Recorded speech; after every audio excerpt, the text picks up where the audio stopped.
Sahurnya pakai apa? Tadi kami sahurnya itu dengan ikan, sayur. Jadi kan hari ini sahurnya apa? Ini apa? Tempe juga. Hari ini sahurnya apa? Ayam. Nah, teman-teman sahur apa tadi?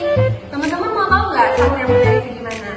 Sahur yang benar dianjurkan dilakukan pada sepertiga malam atau menjelang subuh. Pada saat sahur, sebaiknya kita memakan makanan yang bernutrisi. Makanan yang disunahkan oleh Rasulullah adalah kurma. Makanan lain yang bernutrisi yang dapat kalian konsumsi yaitu ada buah, sayur-sayuran, ikan, dan juga daging-daging. Pada saat sahur, sebaiknya teman-teman meminum banyak air mineral agar ketika menjalani hari-harinya menjadi lebih bersemangat. Oh iya, teman-teman juga harus menghindari makanan-makanan instan ya. Next, kalian sahur pakai apa nih?